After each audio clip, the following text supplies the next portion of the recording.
I actually think he's better than Michael Jordan at his best.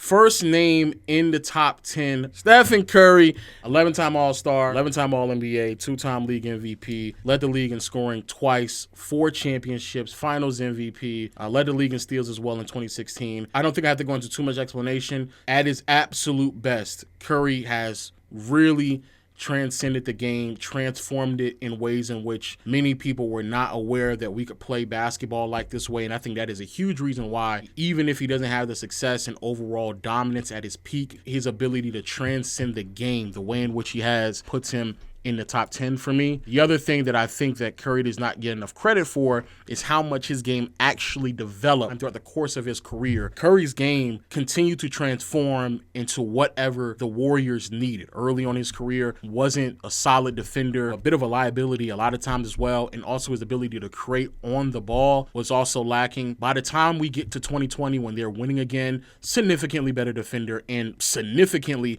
better on-ball creator as well. I think that is a true testament to your skill set, a true testament to you developing and growing as a player from 2014 all the way down to really even just this season as well. Curry's like consistently 27 points, 6.5 assists, 5 rebounds, shooting splits of 47, 42, 91. Has an argument to be made that 2016 is the greatest offensive season in NBA history. Grossly underrated score. When we talk about best scorers in NBA history, Curry's name does not get brought up enough. It just doesn't. And I do believe Curry doesn't get enough credit for how much a lot of his value also translates to the postseason as well. He's played enough games at a high enough level to where at bare minimum, the argument for the greatest point guard of all time is a very legitimate one. The next name on the list is Magic Johnson. I have not done my due diligence to watch as extensive footage of Magic than some of you all may have. Even with his scoring limitations, the impact is like visually there. 12-time All-Star, 10-time All-NBA performer, 3-time MVP, 3-time Finals MVP. I don't think that Magic should have that first Finals MVP in 1980 just because he went crazy in Game 1, which was amazing. I still think throughout the course of the entire series, Kareem was clearly better. 2-time steal champ. Very many would argue the best passer in NBA history. Transcended and transformed the NBA as we know it, especially commercially. Magic, as time progressed, became a much more aggressive scorer.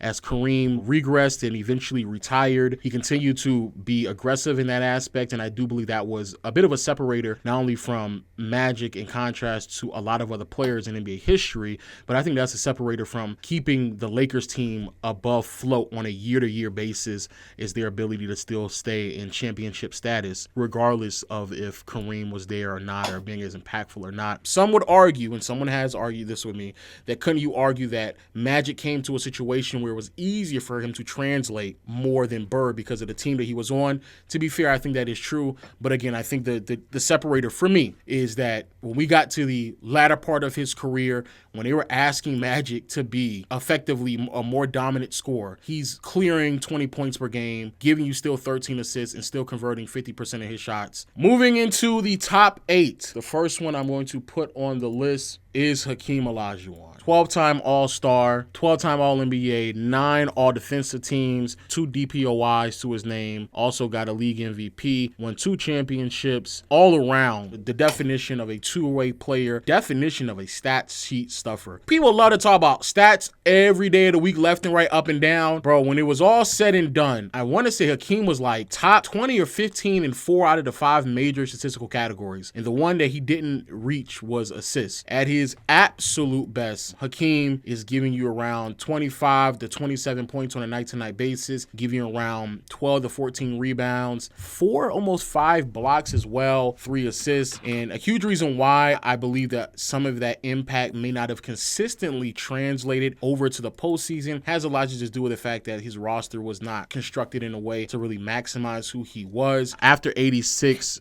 Ralph Sampson, his running mate, was injured, not the same player that he once was, and we got to see a little bit of a drought in terms of playoff success. And then finally, when Rudy T came along and they put a proper offensive scheme around him, that's when you really got to see the best version of Hakeem. It was fully fleshed out. His offensive game was complete. Not the same athlete that he was early on in his career, but obviously that's what translated into 2 championship runs. Going through the postseason with this roster, to me, it cannot be stated enough. If your second best offensive weapon is either Otis Thorpe or Kenny Smith, That to me speaks volumes on the type of player that you are to carry that team to the postseason. Coming up next, we have Shaquille O'Neal, 15-time All-Star, 14-time All-NBA, 3-time All-League defender, the better defender throughout a lot of his years in the 90s, and 3-time All-Defensive Team would announce, but won 4 championships, 3 league MVPs, a very, very long prime as well. Probably another aspect to Shaq's career that people understate. He came into the NBA already playing at All-NBA level, 23, 14, and 3.5 blocks out the gate. But even if you don't want to count that, which in any normal circumstance we would, you can go from his sophomore season all the way down, I believe, to 2005. 2 of these years are questionable because he only played 50-some games, so I have no problem with like holding some of those years back. Realistically speaking, Shaq has like a 12 to 13 year stretch where he is like unbelievably great. The separator for me between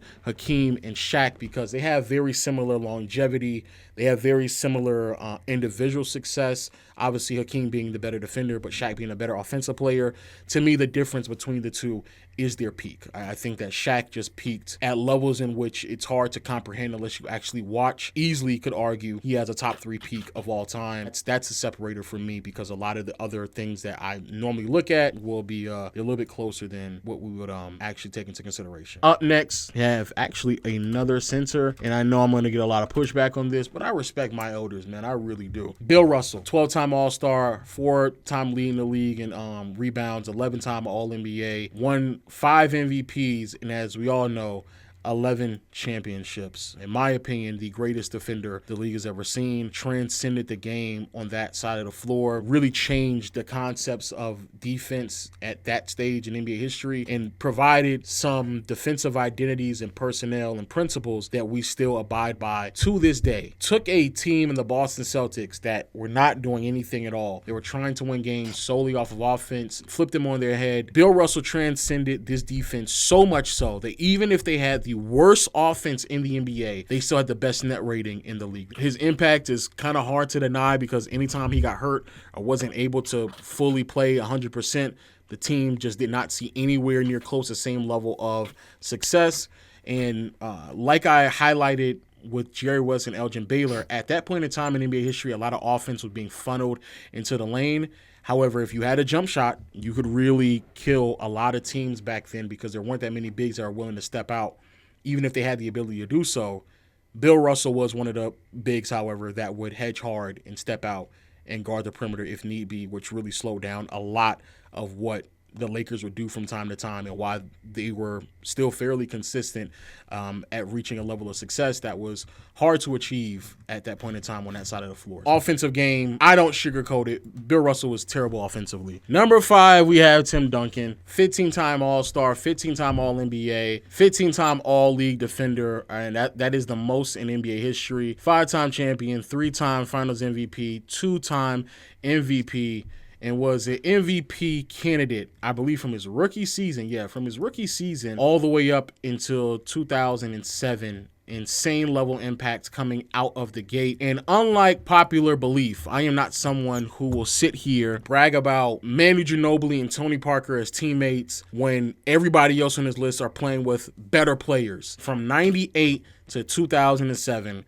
Tim Duncan was in conversations consistently of being a top 3 to 4 player in the league, depending on who you may have favored one year or the next, and was on rosters, in my opinion, that really were not maximizing him that much at all in a very competitive Western Conference, arguably the toughest and most complete conference the NBA has ever seen, and still found a way to consistently make deep postseason runs. Again, within this stretch between 98 to 2007, he had already ran off 4 championships, made the finals, had never lost, and is an anchor to some of the greatest defensive teams that we've ever seen. Tim Duncan, I think the impact is pretty undeniable. I think too many people give flack to Tim Duncan because of the teams he played on and the coach that he played on.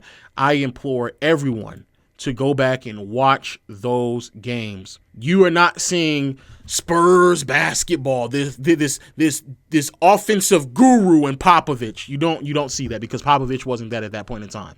And the defensive scheme is just to literally filter in everyone to Tim Duncan anyway. If Tim Duncan was a better offensive player, I would damn near argue he'd be top 3 in my opinion. And we move on to the next player who I feel very similar about as well, Kobe Bean Bryant. 18-time All-Star, 15-time All-NBA, 12-time All-League Defense, MVP in 2008, won 5 championships, 2 Finals MVP, and then the excellence though from Kobe, the peak of Kobe really starts in 2001 and trails all the way to 2013. This is a degree of excellence that is really hard to find. From Hakeem on up, we're getting into the 12, 13 year range where niggas is really keeping a degree of excellence that's really hard to compete with. For a 13-year period, Kobe is giving you 28 points, 6 rebounds, 5 assists, shooting 45% from the field, 34% from behind the arc, and 84% from the free throw line. And probably one of the bigger things that separate Kobe, in my opinion, from Duncan, but why I kind of keep going back and forth with him, is a lot of those numbers translated over to the postseason every single year. And did this once more in a very competitive Western Conference, probably the most complete Western Conference or complete conference we've ever seen. Hyper competitive, all-time great defenses you're matching up against. Some of the best offenses you're also matching up against. Kobe, only one time in his postseason career, matched up against a bottom 10 defense. When he had the privilege to finally match up against a bottom 10 defense, he gave that team 34, 7, and 8 on a 64% true shooting.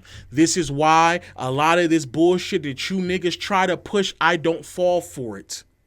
If a nigga is going up against top 10 defenses every single year, damn near, in the playoffs.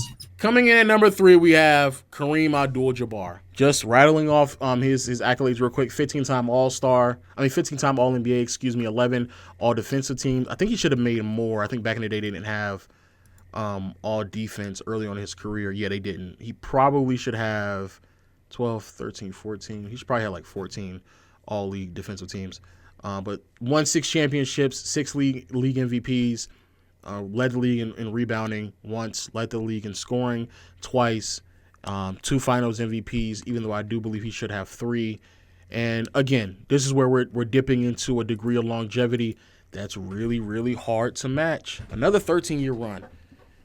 And somewhat stretch it out even a little bit further than that. Pause. Kareem is, again, another example of just like significantly crazy longevity, playing at a really high level, and a lot of that translating also to the postseason. The separator for me when it comes to Kareem and why, in my opinion, he's really not in the GOAT convo for me, for my standards.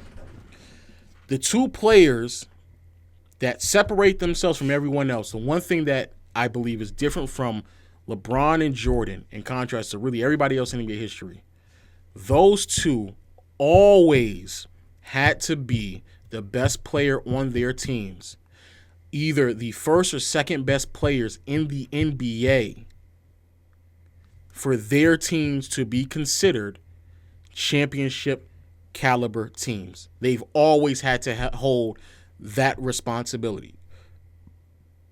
I think that is a really steep task. Kareem held that responsibility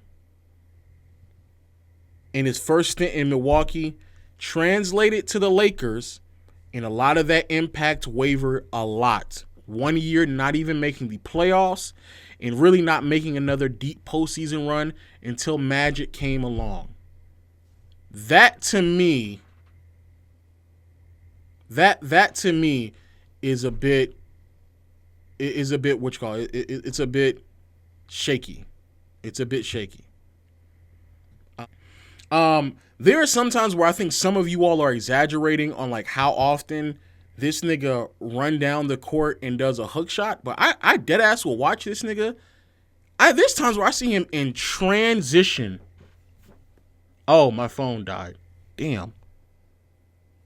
There are times in which he will be running in transition, get the ball in transition, and do a sky hook. And that blew my mind. I was like, what? Nigga, in he ran in transit. He ran in transition. Immediately went in the post skyhook. I was like, nigga, what? Not a layup? That's crazy. That's crazy. A transition skyhook is actually some of the most ridiculous shit ever. Coming in number 2. This is where your list just officially makes sense. It just makes no sense because what you're telling me is you rather have the 11 years of Mike over like the. I mean, how long has LeBron been elite? Shit. Like 20. Come on, bro. Let's see what bullshit Lowe comes up with to justify this. Go ahead. What Real Talk said is true. It does become significantly more difficult to avoid the reality that LeBron should be the GOAT, especially through my criteria. He is racking up the years. Like, sincerely, he is racking up these years. 21 All-NBA seasons? That's crazy. 6-time All-League defender. At his best defensively, I actually think he's better than Michael Jordan at his best. You know, MVPs, bro, MJ, LeBron, and Kareem could have ran off dead ass like 10 plus MVPs, like on some real shit. Like it really and truly. They could have won an MVP every single year in the decade in which they dominated on some real shit. They genuinely matter. I think LeBron was arguably at worst when he was playing, was the second or third best player in the NBA from 2008 to 2020. It's a long ass time LeBron is piecing together just clearly one of the top 3 players in the NBA. And it took the ascension of Giannis to make it questionable around 18, 19, and 20, and obviously Kobe's peaking in 7, 8, 9, like around that point in time as well. Like that's what it took to like prevent those things from happening. The one thing, however, that always stops me from saying LeBron is over Mike, it's that when LeBron was at his best, his offensive game still did not translate as much as I thought it did back when I was watching it. But when I rewatch it, bro, there is a lot of jump shot shooting that is not translating and playmaking that also is not translating. I'm sorry to tell y'all that, but it's just not. It's not. But 2012, 2013, 2015, those stretches of LeBron, it's just not. And by the time we get to 17, 18, 19 onward, where his offensive game is way more well-defined and that is the best offensive version of LeBron, he no longer is the same defender that he used to be either. Fuck 2011, even though I do believe that obviously that should go against him in some capacity. But the reason why the 2011 finals went the way that it did is because of how unpolished his offensive game was that deep into his career. And it effectively damn near stayed that way up until 2014. If we're being honest with ourselves. That's what I want to say. That is always my hang up on LeBron. That even at his absolute best, bro, it's hard for me to look at that and be like, bro, and to know that his deficiency at his absolute best was a major contributing factor to why they ended up losing in 2011. It's, bro.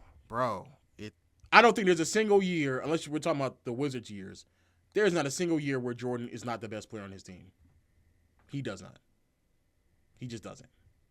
At Jordan's absolute best, which in my opinion is between 1990 to 93, at his absolute best, two-way impact, scoring out the fucking wazoo, crazy efficiency as well, and then we go into the postseason, and not only is this shit translating, somehow this nigga is shooting just as well He's a better shooter than LeBron at his best as well.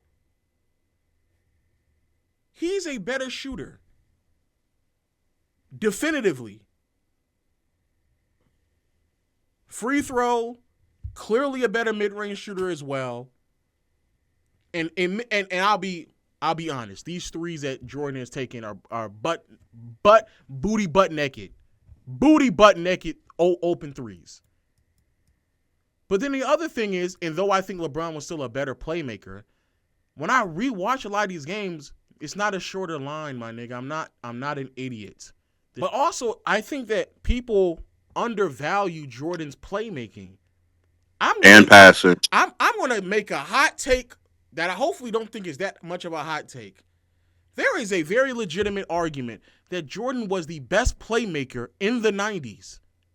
The amount of times teams are legitimately committing 2 to 3 players on this nigga and he's not even a big, it is crazy.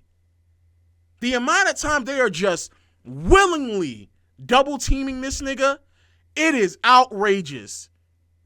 I'm looking at some of these postseason runs in the finals as well. Bro, we're in like the first and second possession, and they're already doubling this nigga in the entire series. Not the first or second possession as we go 3 or 4 games into the series. Now we're trying something different after we got torched.